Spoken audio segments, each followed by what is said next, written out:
All right, we're live. All right, we are Okay. live. All right, let's see who comes on board. All right. They've got a different, Paul's got us on a slightly different setup here with the screen. Yeah, for sure. Looks good though. We're up and your picture looks great, Cozy. How are you tonight? I'm good. How are you? You got your glasses on. You got your game I face can't on read today. the participant. I can't read anything without them. So yeah, it's my studious look tonight. Yeah, I keep going around. I find one pair, then I lose that pair. So it's flavor of the month right now. So there you go. There you go. Johnny, I see you. You can't hide from me, buddy. I see you. You got to give me a shout out. I got Johnny in there. Michael's in. Yeah. Okay. All right. We got Johnny. We got Catherine on board. Michael, Patricia. All right. So folks, welcome on board. We're going to give everybody a couple of minutes to jump on board. Good. Yeah. Welcome everybody. We're live. We got a good picture tonight. Looks like good sound. So everything's perfect so far. So Johnny was on me the other day. He was just saying, you need to get an Ethernet cable. That yeah. As our consultant for internet connection. Great. Yeah. Thanks. Yeah. That picture, that didn't work out great for my side, I think, but he was immediately quizzing me. Thanks, Johnny, by the way. Texting me like, oh, you're breaking up and trying to be my guy. So, but hopefully we got it lined out now. So, I think so. On my end, it looks fine that you were looking good, but I guess some of the other folks couldn't see it as well. Yeah, amazing. It's hopefully we're good tonight, though. Yeah, we've got a great topic, and as people come on board, we've talked about the phantom pain and symptoms and everybody endures in the past. But I think there's some interesting stuff that I've actually learned since October. I think, Cozy, we did this. Good.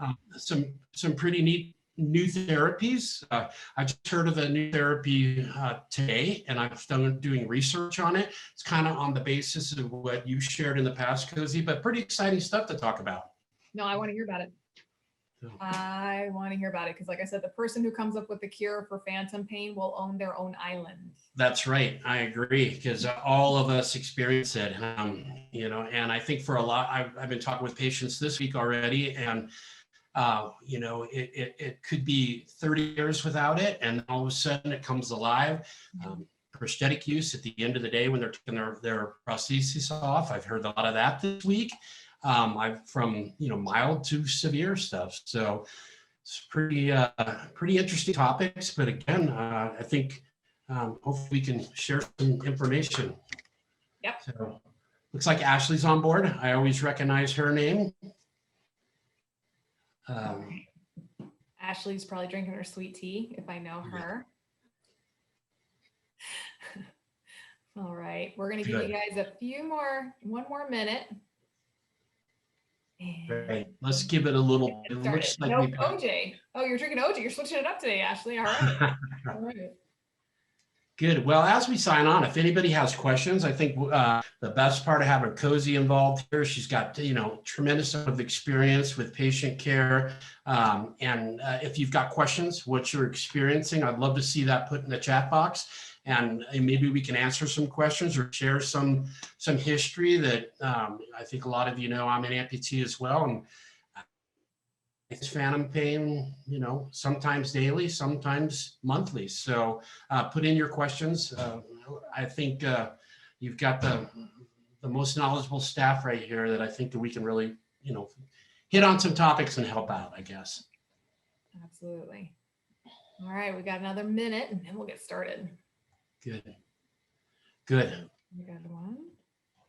I see John's on here. Are you skiing today, Johnny? What's the sport today? I'm curious.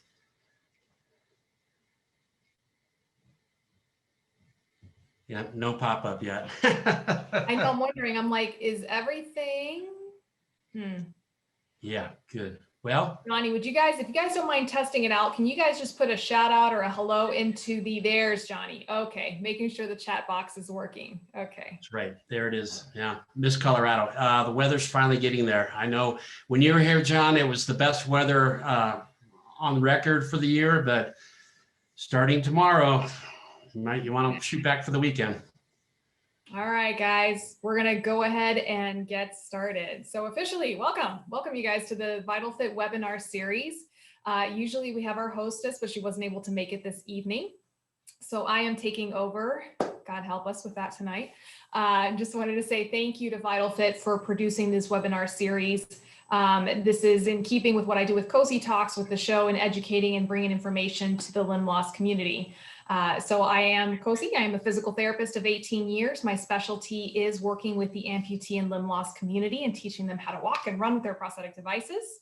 And with me, my dashing co-host, and I'm always pointing in the wrong direction, Greg Menino. Greg, I'll let you introduce yourself. Great. Thanks again. Thanks for having me, Cozy. Thanks for hosting these VitalFit webinars. They're really interesting, and VitalFit's on board with all different types of webinars and blogs that are so interesting and helpful for the amputee population. So I'm really excited to be here again. Again, I'm a certified prosthetist, an amputee, transfemoral amputee myself, ski team level athlete and Paralympian, et cetera, but I've been working in the prosthetic industry for, well, I was thinking about it today, Cozy. I'm like always saying around 20 years, but it's probably over 30 years. I know. I'm like time flies. A couple times. Yeah, time flies. So, but I've been a clinical specialist for manufacturers as well as outcome research companies. My own practice stuff. I've kind of just focused over the last 4 or 5 years on just seeing, optimized outcomes for alpine sports. So I'm just kind of having a great time and enjoying it myself. So, but being here with you is a pleasure, Cozy. Thank you. As always, thank you, Greg. Thank you. So guys, we're going to get started. Tonight's talk is about phantom pain. So phantom pain, I mentioned earlier, the person who finds out the cure for phantom pain is going to be a very wealthy individual, because there's still so much we don't know about phantom pain and how it works and why it happens in some individuals versus others. So I want to kind of get the chat box going just a little bit, guys. For those of you who may or may not be familiar with Zoom, if you look down at the bottom of your screen, you'll see the little menu there and you'll see a chat. So feel free to post your questions in the chat box. How many of you experience phantom pain? Show of hands. Show of hands in the chat box. Okay. So phantom pain is exactly that. It is, so we got 2 people raising their hand. It's pain that's felt in the area where your arm or your leg used to be, meaning that limb is gone. It is no longer there, but you are still feeling pain in the limb that used to be there. Okay. A part of the reason for this is when the nerves are transected, they're cut across during amputation, they're still firing off. And one of the theories is that the brain is trying to interpret the signals that are coming from these empty nerve endings that are going around all over the place. And since the brain doesn't have any kind of real processing, it just sends down the information of the last memory it had, which sometimes can be very painful. Okay, so we got some people who raised their hand there who said they have phantom pain. Johnny says he has phantom pain. Patricia says she has phantom pain. Now, I do want to make the difference between phantom pain, phantom sensation, and residual limb pain, because oftentimes when folks come into my clinic, they'll say they have phantom pain, but what they're actually experiencing is something else. Okay, so with phantom sensation, you can feel your foot or your missing hand, but there's no pain associated with it. Okay, that's the difference between phantom sensation and phantom pain. And when I mean pain, I include in there gripping pain, burning pain, stabbing pain, electric pain, itching. I kind of include that in the phantom pain section just because it can be so irritating to the individual. Compared to residual limb pain. And that is pain that is originating in the actual limb itself. And that's usually in the amputee population felt because of neuromas and bone spurs. So Randy says he has very bad phantom pain. So Greg, I'm going to let you talk more about this because you also have personal experience. Yeah. Again, I saw Randy here pop up. You experience severe phantom pain. It can be debilitating for some people. It can be a sensation. Very interesting that the underlying issues can spark this traumatic amputation, depending on how you ended up with, wearing a prosthesis. That's a big one. I think neuromas are a big one. And in my personal life, I've got a neuroma that seems to kind of, once at the end of the day, when I take off my prosthesis, that it kind of comes alive, and that interprets into some phantom pain and phantom sensation, because it's always where my left foot is. And obviously that hasn't been there for so long, but it's kind of interesting where I feel this sensation and pain. But it can be pretty daunting for some people, and I think there's a lot of different therapies out there that we could talk about. So, yep, absolutely. So some of the common symptoms, we've already talked about how that pain can present itself. The phantom pain can start occurring immediately in that first week after amputation, or it can present weeks or even months later. If there's one thing that's consistent with phantom pain, it's that it's inconsistent. There's no, I personally have never seen a real rhyme or reason as to who has more debilitating phantom pain.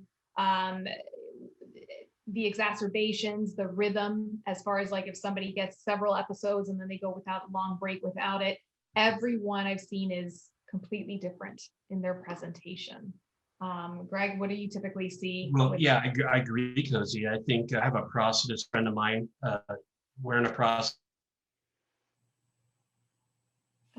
has major episodes, but and he, practicing for as long as he has, he's just retired, but he has no rhyme or reason why it comes, and I'm like, well, is it in the winter, beginning of winter, or is it beginning of summer, or is it after activity? No rhyme or reason like Cozy's explaining. I just think it can come and go. Some people, it's always present. I think, that which it's horrible it is, I think every amputee experiences this. And the few that don't, fantastic. But it potentially could, reemerge or emerge at some point. So, yeah, I don't know, that the sensations can be debilitating, crushing, breaking, pins and needles. I think for me, pins and needles, electric shock, like Cozy said, that's always a good one. So, yeah. Now, one of the things that was interesting, I was reading a study that they did MRI of the brain for folks after amputation, and the area of the brain that used to control the limb that was amputated would start firing when the person was having phantom pain episodes. And then he started noticing that also different parts of the brain started firing. So just the ability of the brain and its neuroplasticity, its ability to kind of remap itself and kind of rewire itself is still a huge mystery. But definitely, if there's one thing that my new patients will say to me when they first tell me about their phantom pain is, am I going crazy? Like, am I imagining that? And it's like, no, you're not imagining it. It's not, it doesn't mean you're losing your mind. It's a very real, very physical thing going on in your brain. As your brain's trying to make sense of everything.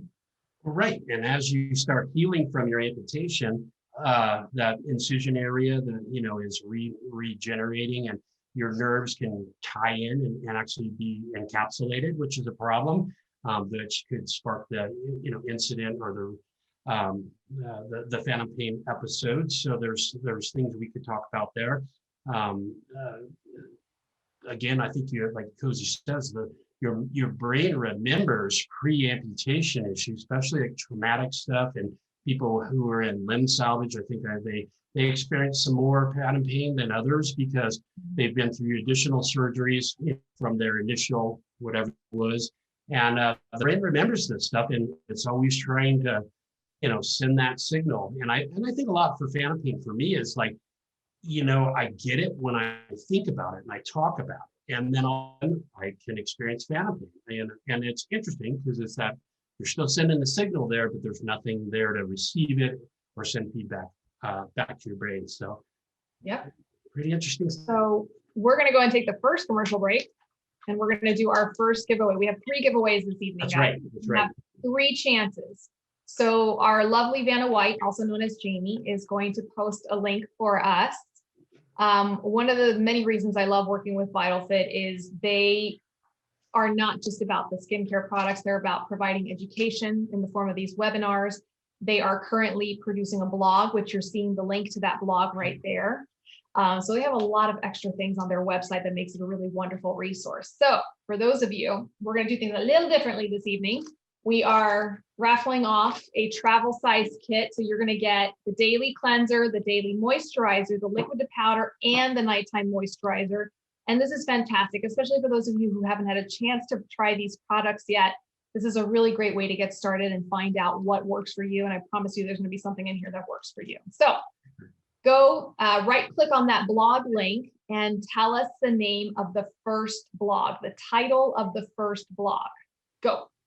And we're going to let people post, and then we're going to kind of pick a name out of a hat, out of the people that post. Good. Yeah. So everybody look at that. While you're there looking at their blogs, read some of the information. Jamie does a great job, and there's every week there's a new story about something pertinent to prosthetics. If it's socket design, materials, hydration, exercise, they're covering all these bases.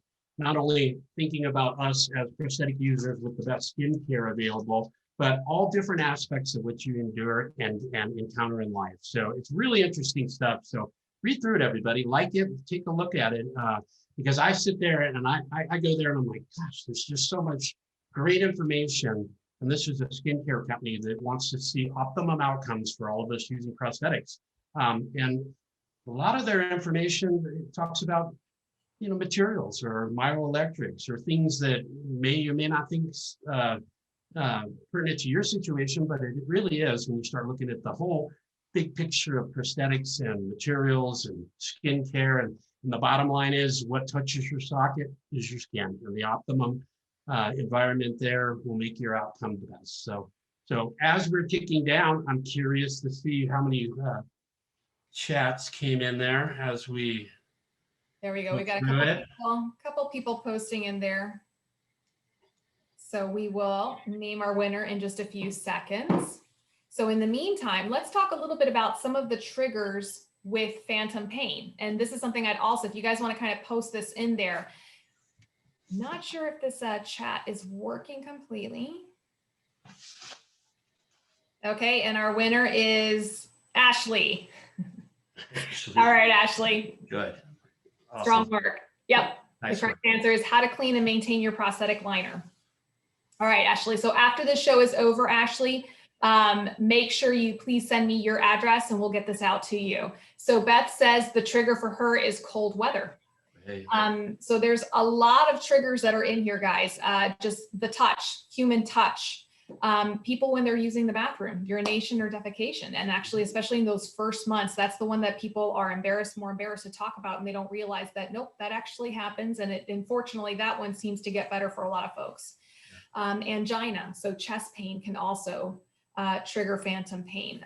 Sexual intercourse, cigarette smoking, changes in barometric pressure. So here in Florida, when we have a hurricane coming, lots of people are talking about their phantom limb pain shooting off. As Beth mentioned, exposure to cold weather, that seems to be another big one for folks. So let's see, Jeff says trigger for phantom pain is heavy activity, many times while driving long distances. Right, that's a good one. Want to hear good point, Jeff. And I think that's one that hits home for me is the more activity-based the patient can be, and people I work with, and even myself, when I put on my patient hat, is at the end of those heavy training days is when I experience it the most, because even with the most superb fitting socket and materials, you're still working on anatomy that's not used to it, and you're firing your muscles, and flat out exercise can trigger phantom pain. So long drives do it for me too. It's really interesting because it's in a that position you don't stay in all of the time through your daily activities seem to kick it off for me. It's a good one, Jeff. I think that's huge. Barometric pressure. I've had a lot of patients talk about when I can, the rain's coming and I can feel it in my residual limb. So that's a big one too. So as interesting as that is, a lot of the people though I encounter, it's something to do with heavy activity. It's something to do with, maybe even should rephrase that more. Maybe the seasoned users, they who are out there becoming Paralympic runners or stuff. There's the one where they say, hey, I associate it with that training day. But we all know when we go to the gym after we train, we're sore. So it kind of makes a little bit of sense too. And then on the flip side, Randy says, if I didn't have phantom pain, I would do much more activity and heavy lifting. Right. So that's a good point. That's a huge point, because if you're anticipating pain from phantom pain or residual limb pain from activity, that's well, we'll talk about some therapies here that'll help you get through that. But that's not a good thing, because then it's, you're kind of second guessing what you can do and go out there. So, and I think we've got some really interesting topics that we can address that. But again, when you can try to think about something else and just distract yourself, I've always been that person where I'm like, oh, dreading mountain bike, and I go mountain bike with all my able-bodied friends. But I'm like, okay, I can get through this. I'm just going to do it and endure till I get a second win and then try to keep up. So that kind of mental thought, I think that's a good way to approach this. Just try to get through it. I have a lot of coaches in the life that I've worked with. They're like, just endure the pain in the beginning and you're going to overcome that. So it's not a fun topic to say, hey, I got to go through that. But again, it may be what we have to do. So. Yep. So now let's talk a little bit about the treatment options. Okay. And there's basically two avenues of approach: medication and non-medication routes of treating phantom pain. So the goal of a medications that are targeted for phantom pain is to interrupt the signal before it gets to the brain. So before that nerve has a chance to send that painful information to the brain or back and forth, the goal of the medication is to interrupt the signal. The goal of conservative therapy, meaning non-medication therapy, is to change the way the brain interprets the signal. So you guys see, and in the most optimal of environments, you're able to utilize both of them with a balance. We're going to talk a little bit about the medications. So those of you who have listened to my show, you know that I like to always pursue conservative management first, really try to exercise the options that do not require medication first to see if any of that can work. And then with the careful supervision of a pain management doctor, then include medications as needed. And when I mean as needed, as in allowing you to function in your life without experiencing the severe side effects of some of these medications. Right. So some of the medications we might see, something as light as acetaminophen, Tylenol, or non-steroidal anti-inflammatories. So things like your Advil, your ibuprofen, Motrin, okay? Then you have some of the slightly heavier ones, some of your opioids and narcotic medications, such as codeine and sometimes even morphine. Sometimes they use antidepressants. Okay, so you might hear tramadol. That's a very popular one that I hear that some folks use, or anticonvulsants like gabapentin. So a lot of these drugs are being used in an off-label way, meaning they were not meant to treat phantom pain. They were meant to treat other things such as depression and epilepsy, but they're being utilized for phantom pain because there's a little effectiveness there in interrupting that nerve signal. They also use things such as beta blockers, which is a cardiac medication and also helps with blood pressure, muscle relaxants. And then we have some of the high kind of heavier hitters like ketamine, where people might go in and get ketamine infusion. And the goal with the ketamine is interrupting, it's a very tiny little protein that is being interrupted so that that nerve signal is interrupted. So these are some of the kind of the heavier duty medications that can sometimes be used to treat phantom pain. So Greg, do you see, I know you probably see a lot of your patients on some of these well, no, I think you've covered what's available out there, but I did just about a week ago talking with a patient, and they actually went through, they were, enduring it all the traditional medications weren't working. They had the ketamine infusion, and interrupts and resets your pain receptor kind of theory is how I understood her. And she got a tremendous amount of relief, but I think that was her fourth time. It's not like a first time thing. You've got to go ahead and commit to these therapies. So I haven't personally ever tried that, but I hear that's an avenue when it's severe. So it's good. And trying to re-zero that pain receptor so you're not always focused on it. I think that's a good one. There's a new thing I was just reading about today, which is pretty exciting. It's called the liftoff. It's a perineal, and you've talked about this in the past, Cozy. It's a perineal injection series that they go into your nerves. They can do your spine, neuroma, but it's, if anybody can get out there and Google, it's Liftoff, but he spells his last name as Dr. Lift. Liftoff is the way, but it's spelled Lyftoff. TOGT. And I heard about it, started doing some research myself, and very interesting that he uses like a dextrose-based injection therapy. Again, this is kind of like the ketamine aspect. You've got to go 8 to 10 times. They're using some TMR therapy with it too. So pretty interesting. I'll send you the link, Cozy, because I started reading it today. I'm like, wow, not really, and it was initially for sport injury, but now they're finding for nerve intervention, for nerve injury, phantom pain. It's being really well received. And patients on a pain scale of 8 to 10, after 8 to 10 sessions, are to a 0. So I think that's something, and I could get, maybe we can find somebody to put the link in there. You can contact Cozy or I will get you that information. But the beauty of Google, you can research so much stuff out there.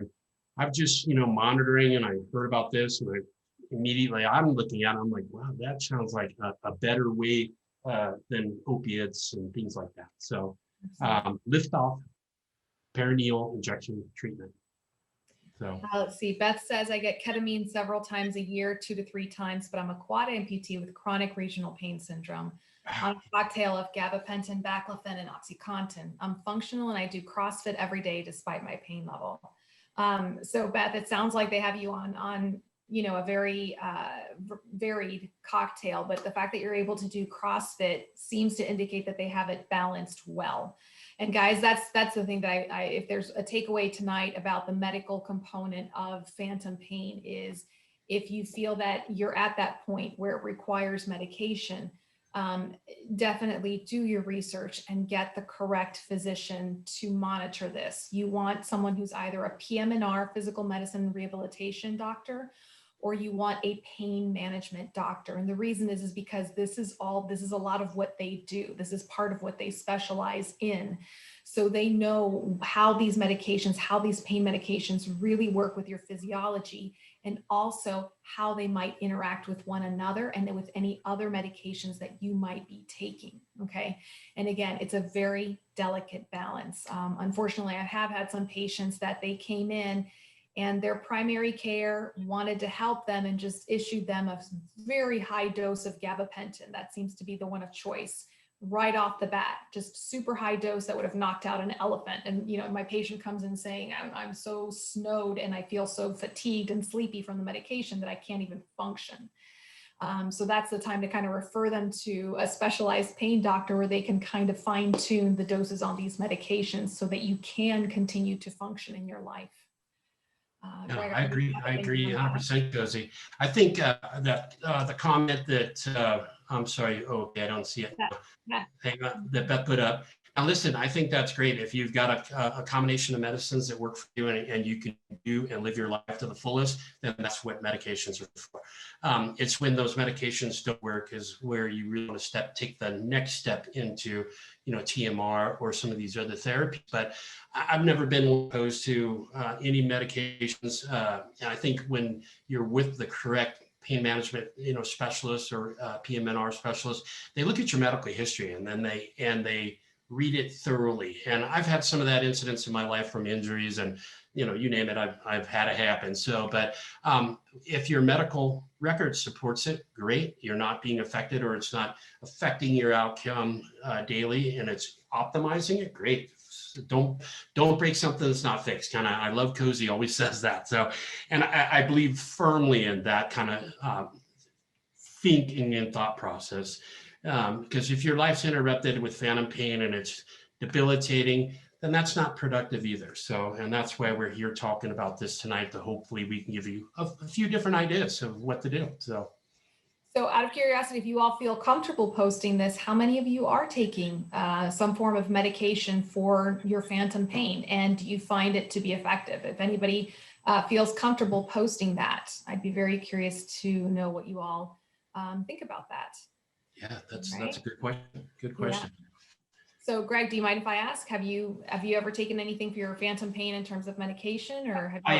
I actually, I have had to take some pain medications in the past, and I think a lot of it was, and then when I put my patient hat on, it's like I've had a lot of injuries, and then amputation. And I think when one thing kind of sets off, then it sets off in how my body works. And I don't know if anybody can concur with this, but if my phantom pain gets a little out of control, and then all of a sudden my back injury flares up or my knee injury. And so that, once in my case, once one thing lights up, it all kind of lights up. So I tried, I've had some pain medications that work very well for me, and all it did was kind of take the pain away. And that was a great thing for me. I'm one of those lucky ones.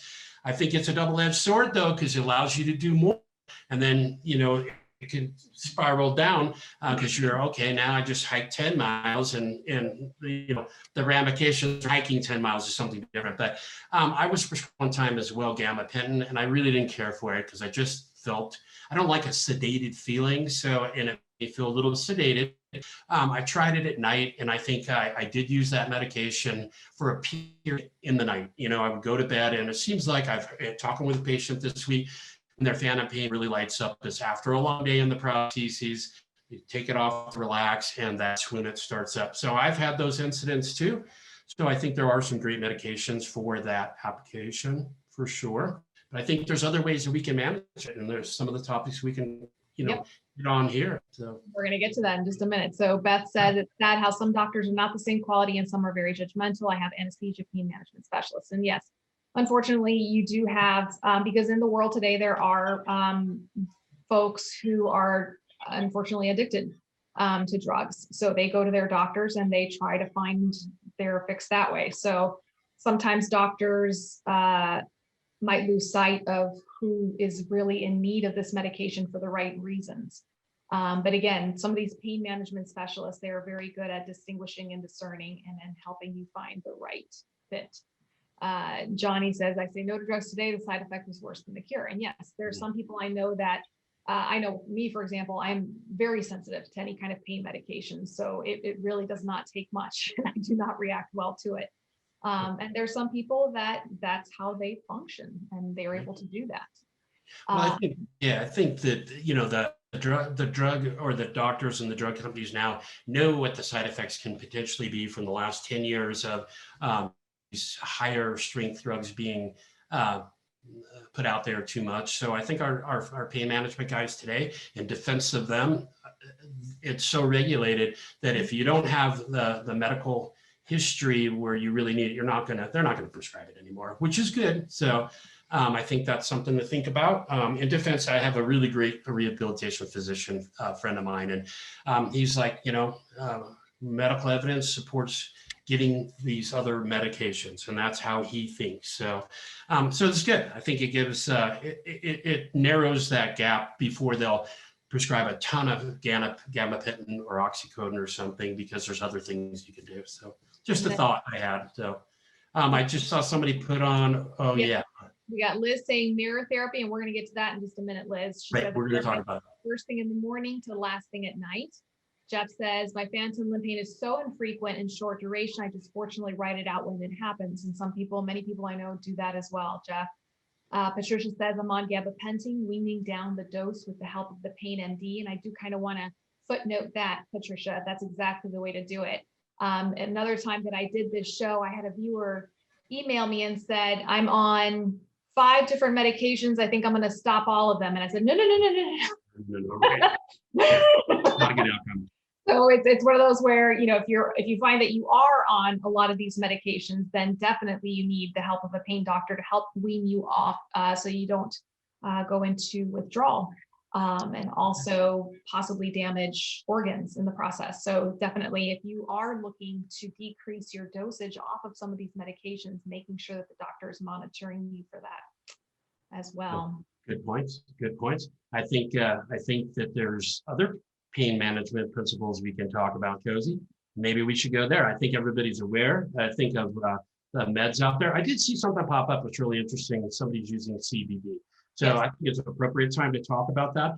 I've actually, over the last month, met with a company who's manufacturing some CBD products. Now, I've always been that guy too, that association, you're guilty with association kind of theory and outcome, but it is a CBD hemp oil product that I've actually tried over the last month, a Panacea Health. and I've gotten the best results out of the topical salve. They've got little pain patches. They got patches you stick on. They're amazing. That they have KT to, and me, I'm like, okay, now there's a company thinking about the things, and this one might excite you, Cozy. If I can say that, it's KT, CBD infused KT tape. So you can tape your supporting joints and get some infusion of a pain relief type of scenario. So I've always been kind of one like, well, okay, now trying and looking at some of the really interesting alternatives of pain medications is pretty cool. So this new Panacea Health, interesting stuff. Yeah. And they have from topical lotions to salves to KT tape to stick on pads. I mean, they're really thinking it through. Then here, here's this drop you put under your tongue kind of series. So I think if you're using CBD, you're getting results, then great, it's fantastic. Then let's think about that. I think I have some CBD products out there that they're combining with like lidocaine and silicone. I don't know. I had the conversation with you a couple weeks ago. Not sure. That'd be my word of warning. If you see somebody combining like lidocaine for topical application to reduce your pain in your prostheses, then I think you're just numbing at something and you're going to make it worse. So I love when Cozy always my soapbox. For me, I'm like, okay, well, lidocaine and prosthetics, so let's just numb it out. You're going to do better. I don't think there's a good result there. So I just had to throw that out. But again, as we go on in this conversation, I think there's management things we can do by exercise. I think here's one with the best people in the country talking about things you can do here, Cozy, but exercise can be huge, just getting back in shape. As soon as your surgeon says you can go out and do it, just the general walking, go walk a dog, kind of those things will increase your strength, your posture, and hopefully reduces some of these incidents of pain. Yep. You got any other ones you can throw up? I will, but first. Oh, okay. We're doing another caddy here. Good. All right, we got Vanna White. She's going to post up for us the link to the VitalFit Facebook page. We are going to go ahead and do another raffle. So for this one, guys, if you have not already hit like on the VitalFit Facebook page, we're going to ask you to do that now. If you've already liked the Facebook VitalFit page, then go ahead and like one of their posts. Go. So Ms. Janie's going to keeping track of all that for us, and she's going to pick a winner out of a hat for the next travel size kit that Greg is holding up. Yeah. What's interesting, VitalFit sponsors these webinars, and because we've been doing this about a year now, I think, I don't know. I don't remember how many, but we really don't talk about the whole product line too much anymore. And I'm always thinking to myself, well, we talk about all these other topics, and I know we're trying to spread the information and help patients. But at some point, we're going to talk a little bit about more about what this product line really does if you haven't used it. Now, I know I do recognize names on here, and people are pretty familiar with VitalFit. If you can throw in the chat box who's used it in the past or currently using, would be pretty cool, because they are sponsoring this and getting the word out. And I can't say enough for the product line, what it does for me every day of my life. So amazing stuff. But go there and who won that one, Cozy? I know I'm waiting to see. I'm going to find out. So they're going to send. Okay. So Liz says she's using. All right, Liz, that's awesome. Okay. So Liz, which one is your favorite product? And we have our winner, Beth. Beth. All right, Beth. Congratulations. All right, Beth. After this show is over, I will be posting. I know I'll post my email. We have VitalFit's email. So just send us your address, and we will be certain to get these products out to you. I know you're going to like it. Good. Awesome. Nice job. All right. Okay. So guys, let's talk a little bit about the conservative methods for treating phantom pain. So Beth says she uses the cream to powder before the gym in the summer all the time. That awesome. Is my favorite too, Beth, is the liquid to powder. Okay. Patricia says, I agree. I just started using it and has made all the difference in the world for me. And Liz says, cleanser and nighttime moisturizer is her favorite. And guys, I'm not an amputee. I use these products because they're really great for your skin. I use them on my kids, and I have a couple of friends who are not amputees themselves, but they have cases of eczema, and they've started buying the products themselves because it's just a really great product that can work on so many different types of skin, sensitive skin that's not sensitive, diabetic skin. So really, really great line of products. Yeah, I gotta say, their latest ad, I love it. It's for athletes of all abilities, and it's for everybody. And I think that when I first found this product line, better than a year ago, I was talking to some triathletes. I'm like, listen, this is for you guys. It's just not, it's such a performance, and it too, Cozy. So it works well for everyone. So back conservative approaches. Let's talk about it. This is the part that we like the best. So when folks come in and talk to me about their phantom pain, I usually try to recommend one of these conservative approaches. With these techniques, the key to it is consistency. And it does require a little more patience and a little more effort. Obviously, with the medication route, it's a lot easier. You just take a pill and things start to hopefully work.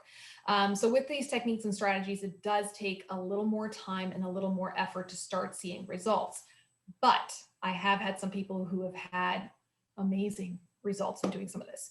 So some of the stuff that many of you have probably already heard: acupuncture, okay, massage therapy of residual limb. And specifically, if human touch is a trigger for you, this can be really effective at desensitizing your residual limb. The use of a shrinker. So a lot of you, and I think Greg, you mentioned this, that when you take your leg off at night, that's when the fireworks begin. So basically your skin's kind of been released and there's no pressure on the skin. So having that compression with the shrinker device sometimes kind of quiets the stimuli around you. So kind of quiets everything down for your skin. Mirror box therapy, and we're going to talk a little bit more about that in detail too. That one's my personal favorite. Biofeedback.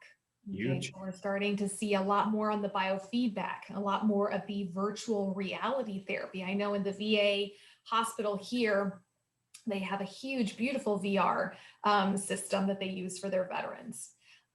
TENS units. Many of you have heard about the TENS unit, so I'm going to touch a little bit more upon that a little bit later. Guided imagery, music therapy, sometimes hydrotherapy. And depending on the individual, warm compresses or ice packs. For many of you, the cold will trigger the phantom pain, but in other cases, the warm pack or the hot pack helps calm it down just a little bit, okay? So as you can see, the difference between the medications, which are meant to block the brain's signals to block the signals that the nerves are sending to the brain, versus the conservative, which is trying to kind of distract the brain, retrain the brain as to how it interprets some of these signals.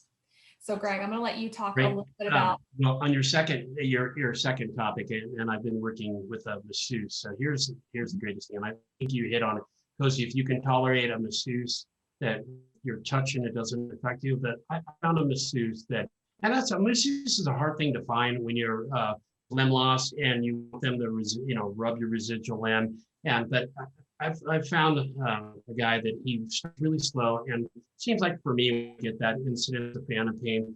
I've got a neuroma. That's the way we all do. I hate to say it, but he'll start really slow, and it's like, that first initial touch, I'm through the roof. But as he works through it, he can go like in between my muscle belly. It's almost like rubbing the femur in my leg. But I've gotten more relief from that personally than have all these other kind of theories for me. So I'm a pretty athletic guy, but I think that finding that right masseuse is hard to do. I've never had a lot of good luck with that. So I got to a point in my life where I'm like, I'm going to ask the question, can you rub my residual limb, because that's where I get the most relief. So that's a big one, I think, that's been really working for me.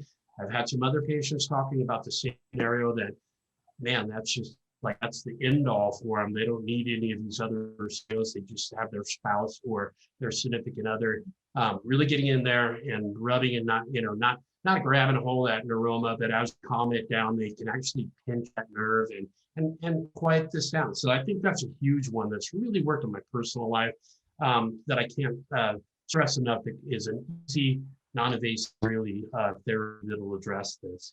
I think that was great. I think acupuncture. I have this PM&R guy that is a friend of mine. He's like, oh, you need to go to this guy and try that. I did try that in the competition days, but I think it's another great avenue to try to interrupt that brain, involvement to the missing way. So I think that's a good one. I think Mirror Box is a great one too. And I've used that a lot on people. You've got to really envision what you're seeing. And I think we'll talk a little bit more about that. But as I brought it up, this lift-off therapy really has my attention here. Again, we're talking injections. Now, everybody knows, I think, it's no fun to have an injection. If you've ever had epidurals or any of those things, that's the most unpleasing thing in the world. But I think maybe in a chronic case, it would be something to look at. And then they actually do the neurobiofeedback therapy along with it. Here, my desk is enough, but the magnetic stimulation stuff in conjunction with the liftoff therapy. So I think that really sounds like whoever this physician figured this out, injecting, because Cozy, you've had someone in your town, you were telling me that's injecting nerves and having great results. So this is maybe one step further, injection and then brain stimulation to remap the pain receptor. So kind of really interesting and gets my attention. Now, I do want to kind of touch upon the mirror box therapy. It is one of my favorite. Yeah. Do you have yours there? I've got a little demo right here, everyone. Okay. So I'll let Cozy. The reason why I like talking about this one, guys, I'll say it's hit or miss. For some people, it does absolutely nothing. For some people, it works wonders. Okay. My theory is it costs less than $10 to go to your local Home Depot and just get a cheap mirror, especially the ones that you hang on the back of a door, those really nice long ones, and to try it. This is something that you can start trying at home right away. So the way Greg constructed it, he did the true mirror box. In my clinic, I've got the even less expensive version where it's just the mirror. So you can, if you can't find a box, you can also just use the mirror. And I think, Greg, can you demonstrate using your arm, just kind of showing how that would work? Yeah, and Cozy's technique, I think when you're using the length mirror is obviously lower extremity. This is more like an upper extremity kind of demonstration that I was trying to like devise something that we could actually show. So the theory is it's a box that you can actually put your limb into. Now, I don't really have it set up great, you guys, I apologize. But you can actually put your residual limb in here and get the reflection from your sound side. So let's see if I can hold it up.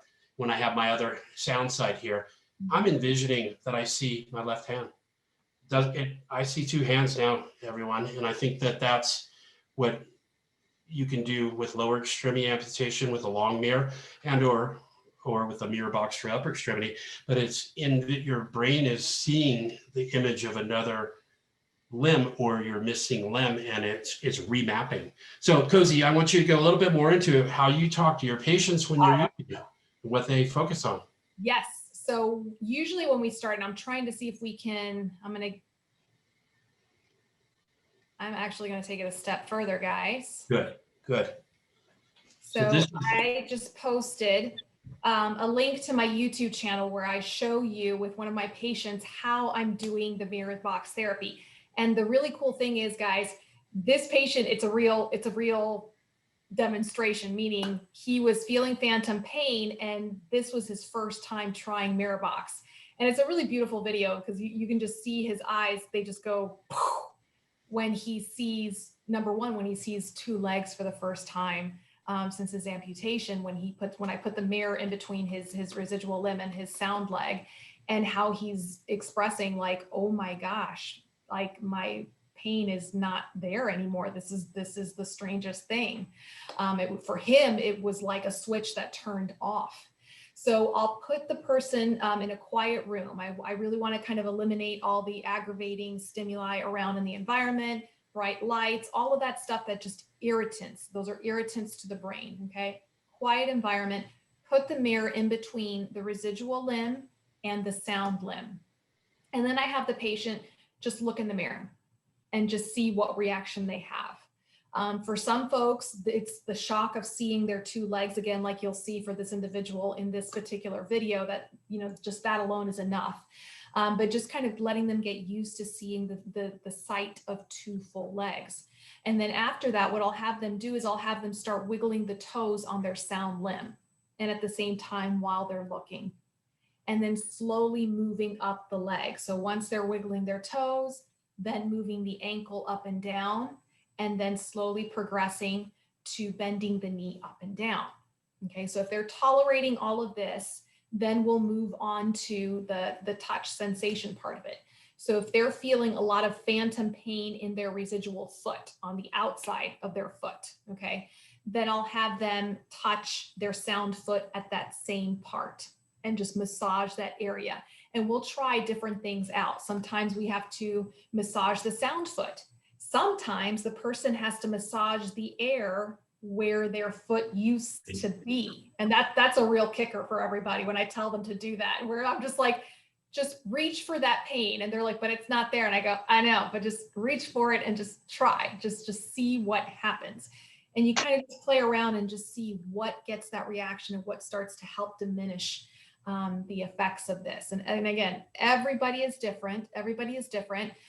With some people, there's no effect. But for me, it's like there's nothing necessarily lost because we're not putting any medications into your body. There's no bad side effects from this. So for me, it's always worth a try. Some people will state that, yes, it works when the mirror is there, but the minute you take the mirror away, the pain comes back. My answer to that is, number one, if you can just get even a few minutes of relief from this pain, again, for some of my patients, it's worth it. And number two, consistency over time. Okay. So usually, every therapist is a little bit different. One therapist I heard, she recommends to her patients that they do this 5 minutes a day, 3 times a day. For me, I just tell people, start with 5 to 8 minutes a day of doing this. And if you can do more, do more. But the point is to be consistent, to do it every day. And that's usually where I start to see people who have results. But when you get a chance, guys, watch this video. If anything, it's just, for me, it's just interesting to see his reaction when we use the mirror. Right? It's retraining your brain, everybody. And I think that's what Cozy says, and being consistent with mirror box therapy. Just as Cozy said, I've heard people it's a game changer. It's instantaneous, but you have to envision that's your hand and just, it comes just along the same lines as relaxation, meditation, those sort of mindset is how I try to explain it to people. So, but it works, but you've got to do it repetitively. And if it's once or twice a day or before you go to bed, whatever that may be, it may not be the end all for the first time. So just, it's worth a try. I think it's a fantastic avenue, and it's without saying it's clinically proven, but I've read a lot of stories in the DoD and the military VA system, and it's worked fantastic for a lot of people. So pretty awesome stuff. And a lot of times now they're combining the therapies. So they're combining the mirror box therapy with guided imagery, right. Combining it with biofeedback. So again, they're trying to help the brain reinterpret it from different avenues. Another popular one is called the TENS unit. Okay. So a TENS unit, a lot of people will hear about this. It's a form of electrical stimulation. So it's those little square pads with wires coming out of it that you'll see physical therapists using. So there's several uses for an electrical or an e-stim unit, as we call it. One of them is to stimulate the muscle to contract. But when it's put into a much lower setting, okay, a much lower setting, we call it the TENS unit. And that's just kind of the name we call it, okay? So what it does is it's providing that electrical stimulation, but it's not strong enough to produce a muscle contraction. It's enough to cause almost like a pins and needles sensation. So the theory behind that is once again, we're kind of trying to trick the brain to focus on the sensation that the TENS unit is giving you so that the brain will start to kind of ignore the phantom pain. And with this, you can also play around, using the mirror box, right? And sometimes putting the TENS unit on the sound limb, wherever it is that you're feeling the phantom pain. So if you're feeling the phantom pain on what used to be your right foot, then you can put the TENS unit on your left foot, okay? Or, and again, as we play around, you can put the TENS unit on your residual limb as you're looking into the mirror box, okay? I will say this about the TENS unit, even though you can find one on Amazon and you don't need a prescription for it anymore, you need to go to a physical therapist. To me, this still is a prescribed piece of medical equipment. There's a lot of contraindications, meaning there's a lot of people who should not be using a TENS unit, specifically people with pacemakers and other devices, right? Those are just some examples. So if a TENS unit is something that you're thinking about, you need to go see the physical therapist so that they can set it up and make sure that you are a proper candidate for this. Okay, so here we go. Liz says, we teach 20 minutes a day daily. In 2 to 3 weeks, the neurons get retrained. There we go. We don't use the box, just the mirror. Something about us PTs, man, we just cannot construct a box. That's what I'm with you, Liz, yeah. I'm with you. It says it's a distraction, but also tricking the brain for a longer term. That's exactly it. Exactly it. That's fantastic. All right, guys. So I think we're ready for our third and final giveaway. You will be receiving a survey.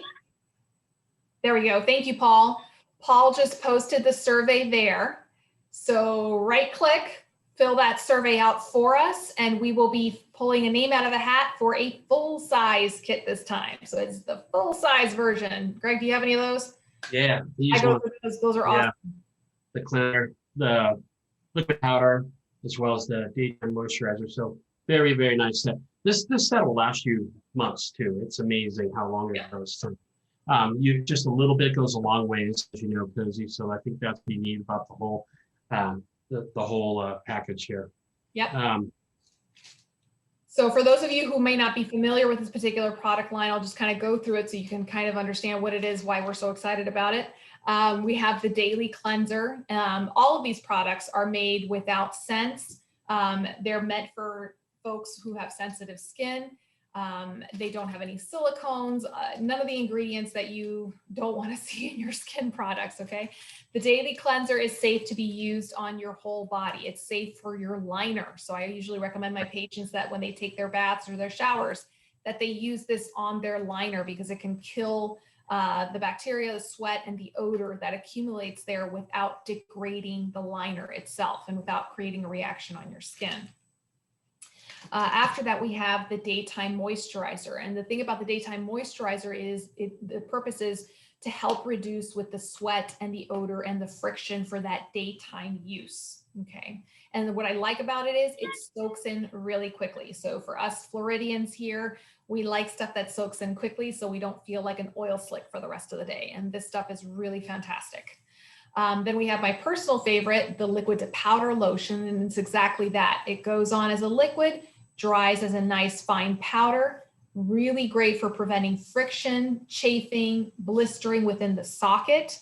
It doesn't get balled up and gummy like some of these other products do. There's no aluminum here, so you don't have any of that aluminum getting soaked into your system. And then last, certainly not least, we have nighttime moisturizer. This is kind of the spa therapy for your skin. So after your skin has been stuck in a prosthetic for all day, this is kind of the relief that it needs so that it can be nice and strong and happy and ready for prosthetic use the next day. That's right.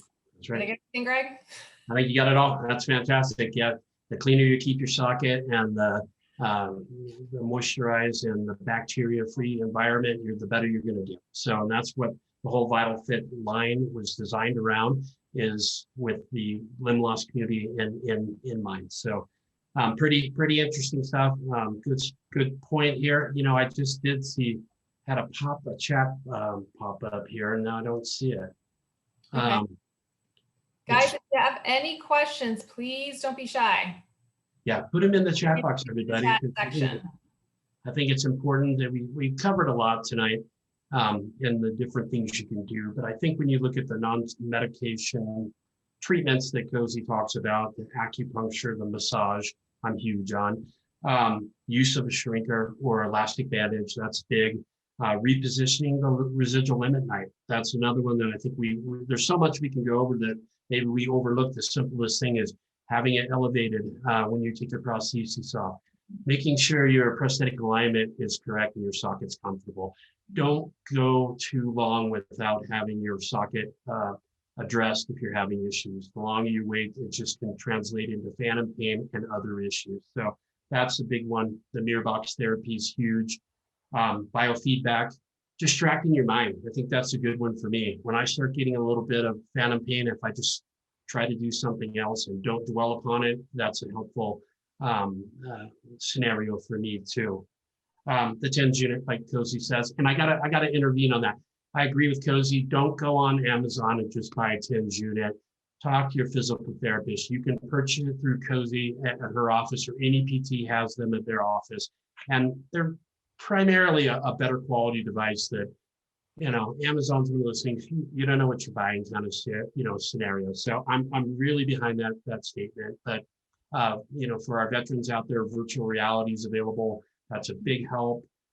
Imagery, music, again, just doing something else. Go walk your animal, take your dog for a walk, or if you love your horses, whatever that may be, just to take your mind off that incident of phantom pain. Because the more for me as a patient, when I think about it, it seems to, you know, stimulate it more, and it wakes up. So kind of my two cents on that. Cozy, anything else you think of?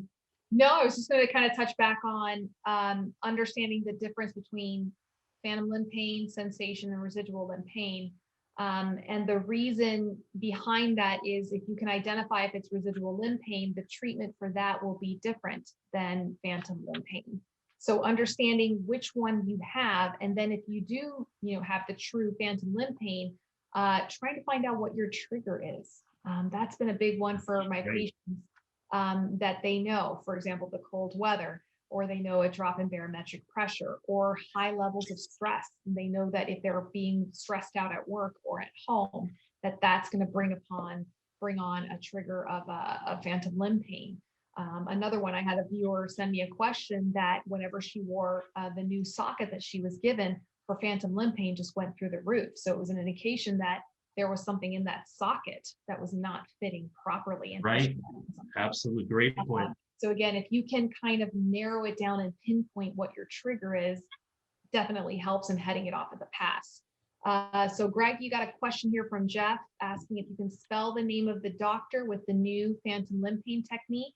Okay, there, I think I, hopefully, yeah, do you see it? Is that, can you click on that? I don't know if that's gonna allow. Yeah. That's pronounced, how he pronounces his last name. So if you Google that, you'll see the perineal injection treatment, or the LPIT is what they're saying, but read it. I think it's really interesting, you guys. It's got my attention, and I know Cozy, I'll share it with you too, but it's there.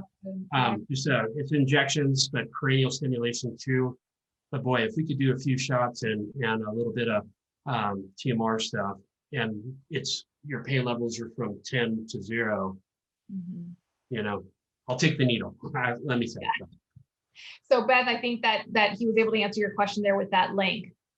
All right, so we're going to have Paul post up a couple of slides for us, and one of those slides is going to include a really nice discount code. Oh, and we just got our winner. Wait, sorry, I almost forgot to announce it. Yeah. Randy, that's you, buddy. You are the winner of the full-size kit. Right. So there we go. There we go.